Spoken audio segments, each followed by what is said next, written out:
Okay, good afternoon everyone. Thanks for joining us for the webinar today.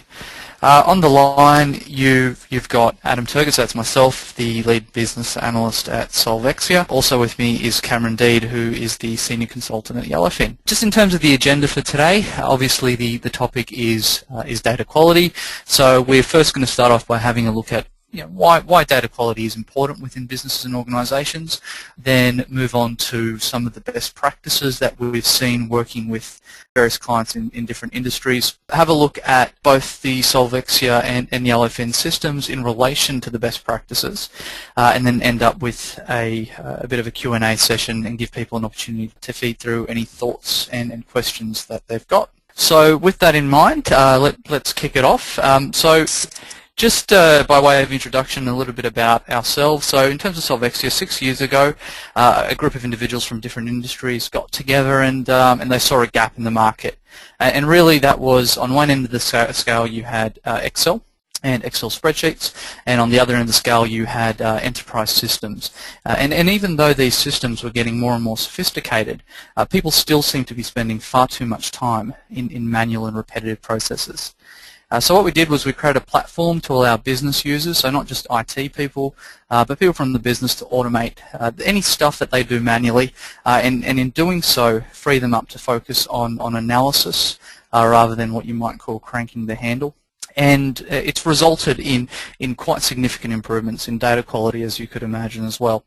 The system can be described in 3 core components. There's the process automation piece, which we just talked about.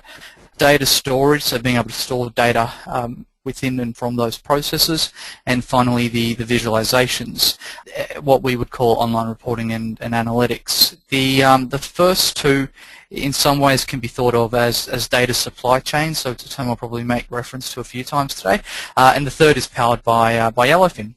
And on that note, I'm just going to hand over to Cam, who is going to tell us a little bit about Yellowfin. Thank you, Adam. So just a quick overview of Yellowfin. Yellowfin's a global BI and analytics software vendor. So what we really focus in on is making the BI process easy, and that comes across in all areas of the application. So we're headquartered in Melbourne, Australia, and we were founded back in 2003, really in a response to minimise some of the cost and complexity associated with implementing traditional BI tools. We have over 700 customers worldwide and over 1 million users, and our partner network is rapidly growing. Now, just to give you a feel for some of the awards and recognition, in 2014, what Yellowfin's received, we recently were included in Gartner's 2014 BI and Analytics Magic Quadrant.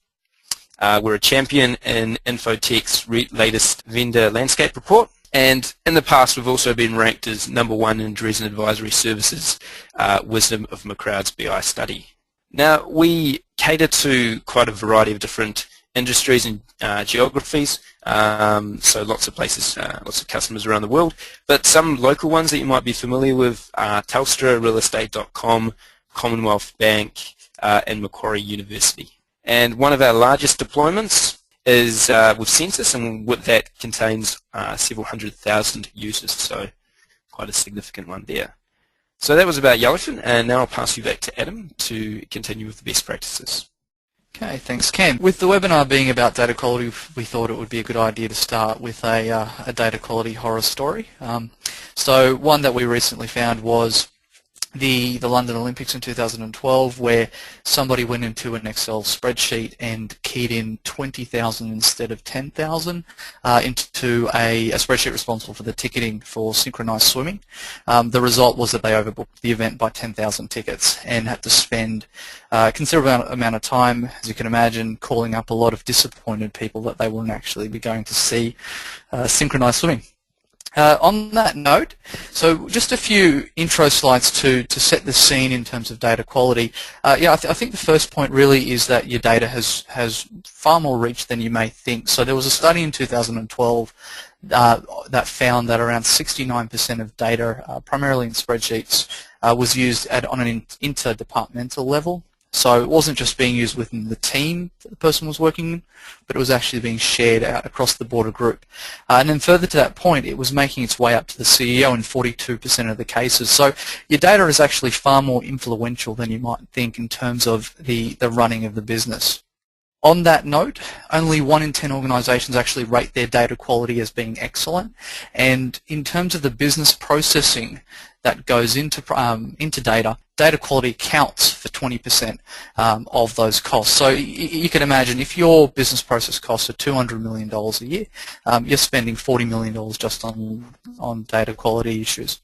And in the US alone, around $611 billion is lost every year due to poor data quality. So the numbers are pretty significant. And it's only going to get bigger. So in 2009, if you were to take all the data that was available and put them on DVDs, that stack would have reached the moon and back. And by 2020, that's going to grow by 44 times. 1% of the data that we actually have available today is analysed, so the other 99% is still there for the taking, and 93% of executives believe that they're actually losing revenue because they're not properly leveraging the information that they collect through their data. For us, data quality is really a question of reliability and a question of trust and credibility. So, how reliable is your data for making those business decisions? Do you trust it? Do the people who receive reporting from that data, for example, think it's credible? Good data really should be complete in its nature. It should be accurate, always available, and consistent. And I think the reasons for data quality, and sort of touching on from those previous slides, is quite obvious. It really has a flow-on effect throughout the entire organisation. So it will impact your customers and the customer satisfaction, obviously efficiency to the business in terms of the time reworking issues or fixing errors, and also the ability of people to make good decisions based on good data. With that, and through our experiences working with some of our clients, we've put together 10 best practices that we've found in data quality. They can be divided up into 3 broad categories. So firstly, going and getting the right data and ensuring that you always have the right data. Putting in measurements for the quality of that data. And finally, being agile enough to react to inevitable changes in the future. So the first one is actually a broad one that probably encompasses all the others. It's what I'd title focus on the outcome, and for many it's also obvious, but quite often people tend to start with the data and let the data dictate what they do, and it really becomes a question of where you focus your time and energy. And it's important that when it comes to data and data quality, you focus your energy on the things that have the most impact on the business. Quite simply, you should always start with the business outcome in mind, then look at the data that supports that outcome and focus on what matters most, because that's where you'll need to divert most of your attention. The second piece in terms of collecting the right data is profiling your data. So an invalid assumption is to assume that the person who supplies your data knows what you need. The cartoon that we've got up there is a common one that's used for project management in terms of expectations and the different expectations people have. It's probably the same for data.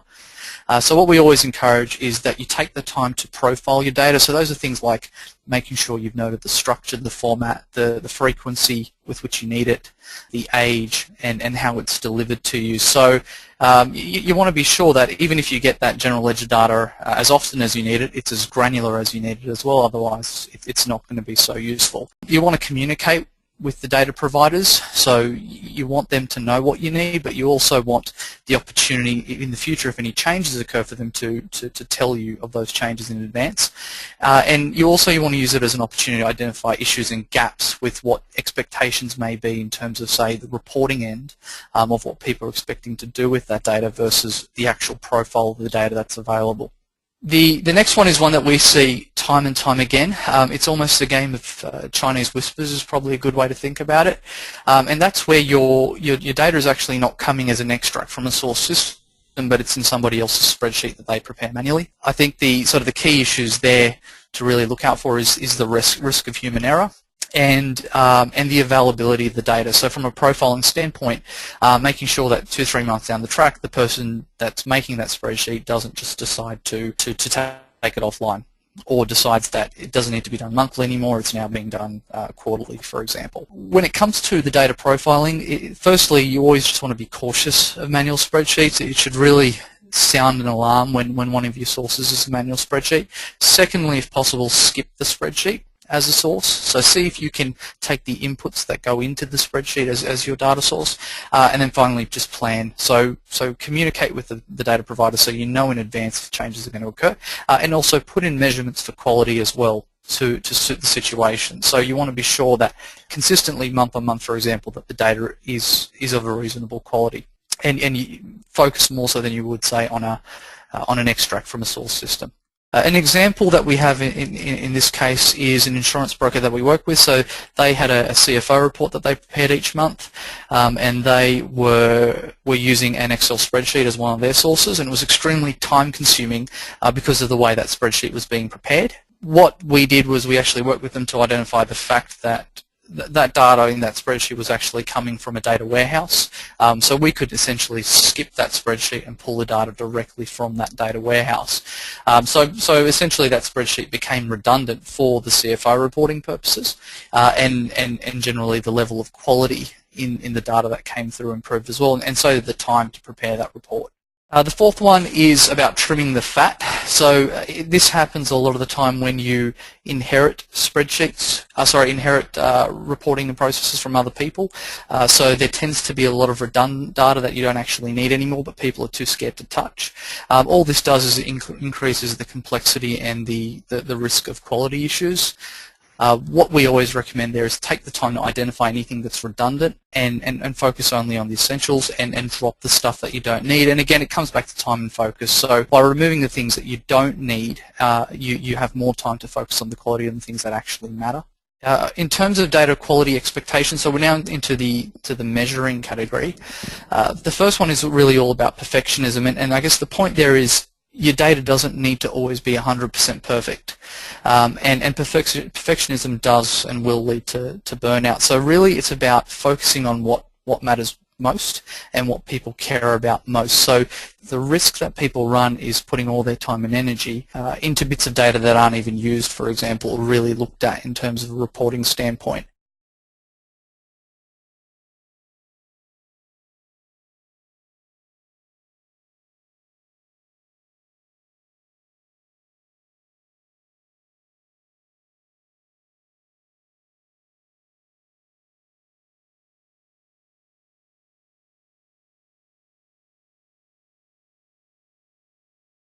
In terms of catching data quality issues, there's a rule in total quality management that it's called the 1-10-100 rule, and that's the fact that if you catch an error in your data at the beginning, it'll cost you $1. If you catch it in the middle, it'll cost you $10, and if you catch it at the end, it'll cost you $100.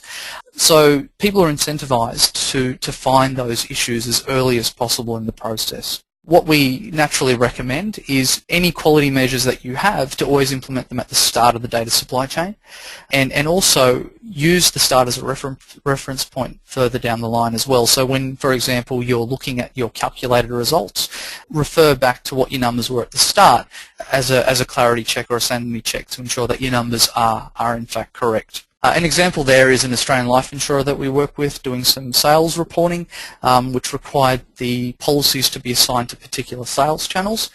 So the checks weren't in at the very beginning.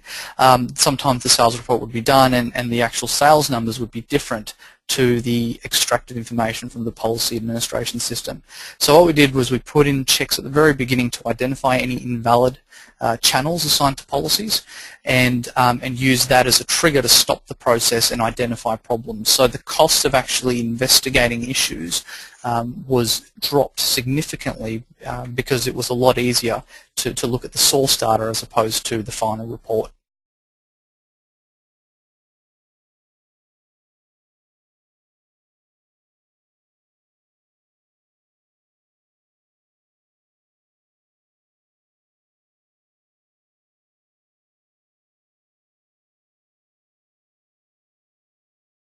Guidance in terms of what happens when you do find an issue. So what do people actually need to do to fix the issue when it does occur? So firstly, you want to define metrics for your data quality. So what represents good, okay, and not good. Do it on a consistent basis, and when you do get consistent issues popping up, use a strategic solution to solve it. So for example, implementing some data cleansing, for example, to do a find and replace of data as it comes through, if it's something that's happening each week or each month. So an example in our case was working with the margin lending group. They were getting data from a few different sources around client transactions and their credit portfolios. So they had inconsistency issues. So every now and again the data was in a different format or had additional columns, and they also had text appearing in number fields. So what they did was they listed their expectations on the data quality. Then they put in checks, relevant checks, to make sure that it did meet their expectations, and it would alert people if something was off. And they also put in data cleansing steps into their automated processes to automatically replace the text with numbers, for example, before it got copied into the process. Moving on to the agility piece, so it's sort of the final few slides. The first is, I think we're all certain of uncertainty, so we know change is coming. I think what divides people is some people plan for it and are ready for it, others sort of just meet it when it happens. So the key here is to be ready for change and to expect it, and not to design your data supply chains so that they're so rigid that when change happens, you need to reset the entire supply chain. Our approach to this is fairly straightforward. What you want to do is score and rank any potential changes, so focus on the things that are most likely to happen and would have the biggest impact, and plan for those changes. So again, it's about where you focus your energy, but if things are very likely to happen and will be quite damaging, you want to have a plan in place in terms of, say, transitioning. So for example, if you're expecting your CRM system to change and the data source is going to change, you want to be ready for that. You don't want the system offline for a month or two when you try and transition. Sort of continuing on from there, when the change does occur, you really need to know who does what and how they do it. This is really a question of knowledge transfer. What you don't want is keep people leaving and taking the knowledge with them, and then 6 months down the track, when the change does happen, you're sort of back to ground zero. What we always recommend is have clear policies and rules on what people do when the change does occur. Documentation is vital, so that acts as a way of moving information from people's heads and back into the organisation. And finally, track the changes, so make sure you can always go back and trace what people have changed and what people have done. The example that we've got is at a Big Four bank, an actuarial team. That was sort of the core reason that they used us, was they had high staff turnover, and every time people left, they would take key knowledge about a monthly valuation process with them. So what we did was we automated their processes, and in doing so, that transferred the knowledge back to the bank. So the next person basically came in and didn't skip a beat, and the process just ticked on. So that's an example of the knowledge transfer aspect. And finally, with the human interaction, it's really a double-edged sword. I think people have a level of business acumen and understanding that you can't get from data, and what you don't want is uncontrolled manipulation of data, however, because that'll degrade the quality and the credibility of your reporting. What we suggest is create and facilitate a controlled environment for discrete changes. So avoid the uncontrolled manipulation of the data, but allow people to go in and make specific adjustments and changes to the data as it travels through its supply chain, and make sure it's traceable too, so you can go back and audit who did what and when, which will all add to the credibility. So what we're going to do now is just give you a quick demonstration of the software.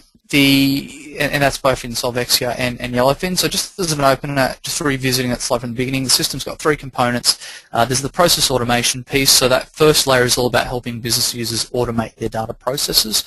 Users replicate their steps that they would otherwise do manually, and they do that by selecting from a library of around about 100 pre-built robots, and we'll have a look at that. The data storage piece is handled by SQL Server tables, so they're used to store data and combine data from multiple processes, for example. And then the visualization piece allows you to do some online reports and analytics with data in those managed tables, and for that Cam will give us a few examples in Yellowfin. I'm just going to jump straight into the system.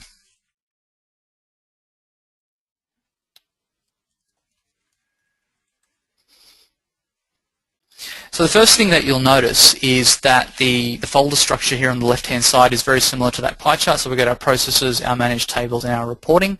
I'm going to drill into the finance and actuarial team folder and open up a process called monthly CFO report. The steps that make up that process will appear left to right. So in this case, it's a report going to a CFO showing forecast versus actual P&Ls. Most people that build processes in SolveXia tend to have some steps at the beginning that collect the source data. Then they'll perform some quality checks at the beginning and then do some of the manipulation of data, do some validations, and then distribute out the results at the end. In this case, we're also copying the results to one of our managed tables. In terms of the actual steps, if I just click on any one of these steps to just give you an idea, within the steps, we've got the robots that I talked about earlier. So what that is a library of different, what we call instructions that work with Access, Excel, Word, and a variety of other data formats. You pick the type of instruction that you want. Sorry, let's jump back. And then, like in this case here, you effectively configure a layout on a screen. So this one's called copy cell values, and just going back to our earlier point, so there's no programming, it's all drag and drop. You basically configure that step, you save it, you lock it down, and that step will then run in the way that you've configured it going forward. So there's three things that are happening here. Firstly, you're getting the consistency of the end-to-end process. Each step happens in the order that you want it to happen each week or each month. You're getting the consistency within a specific step, so each step is done in the exact way that you want it done. And then the final piece is the knowledge transfer. So the details of this process are no longer in my head, but they're actually listed on the screen, and the next user can come in and actually understand that process with a little bit of work and understanding.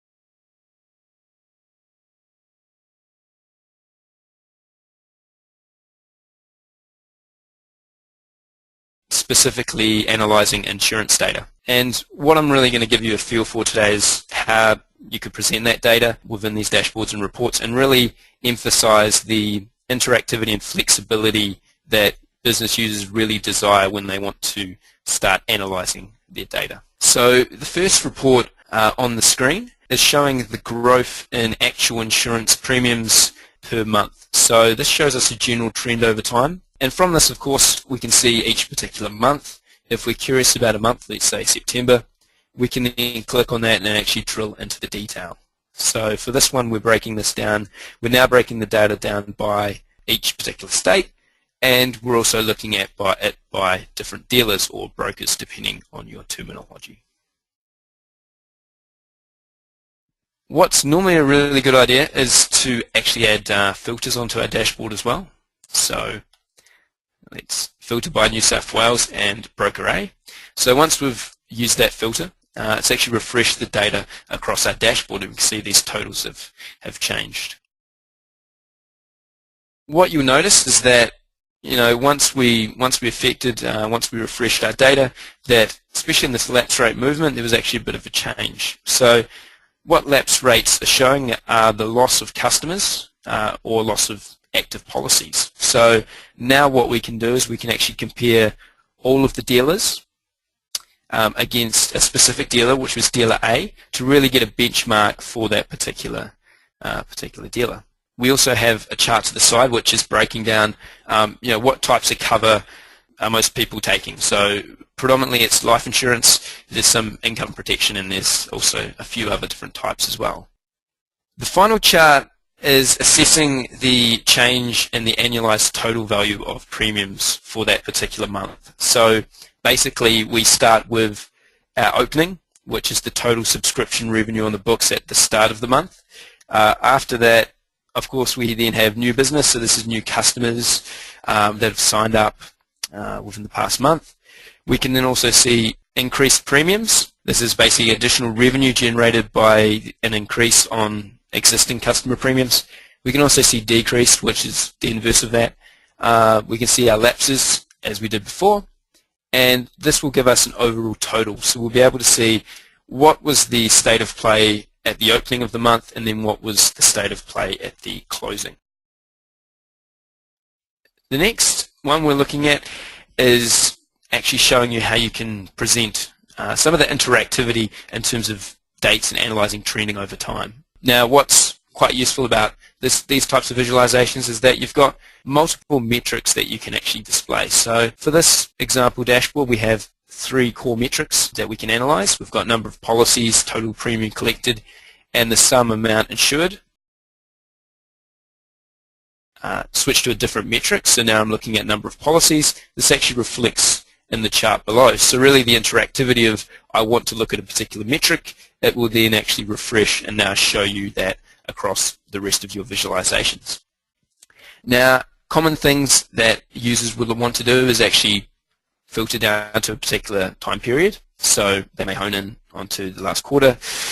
They may then be interested in seeing this at a daily perspective, so we can now see kind of the variations across each day. And also we've got a general KPI report. So there's lots of ways that you can visualize this information, but really people want to know the general change and the general trend over time.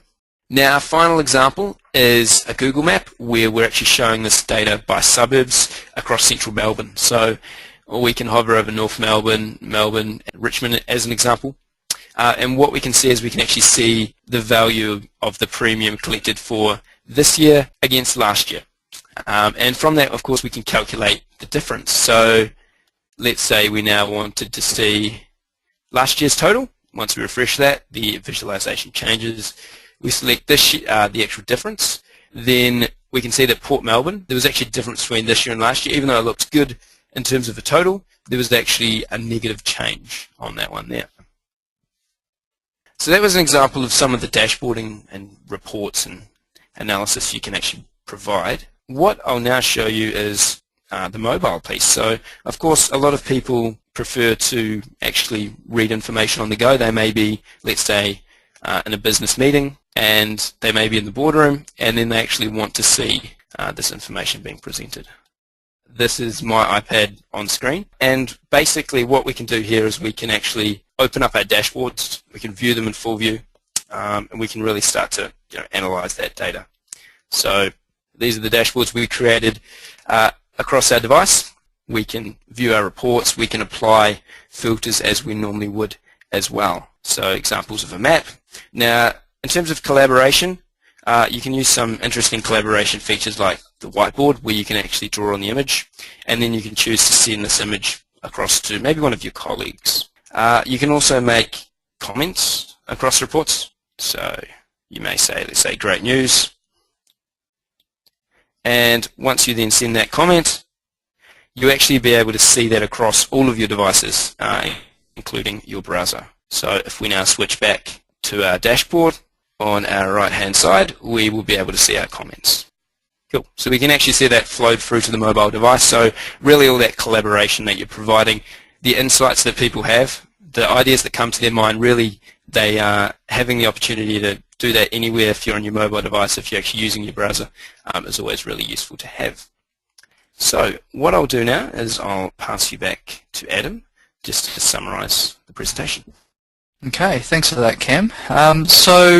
So what we've done is we've taken you through some of our best practices for data quality, given you an idea of the SolveXia system and some of the capabilities in Yellowfin as well, I guess in the context of data quality, but also in the context in this case of the insurance industry. We'd like to thank you for putting aside some time to join us this afternoon. If anyone would like any additional information, our details are on the screen in front of you, so our website along with an email address for any feedback or questions you may have, Twitter and LinkedIn as well. And yeah, so to everyone listening, have a great afternoon, and hopefully we'll talk soon.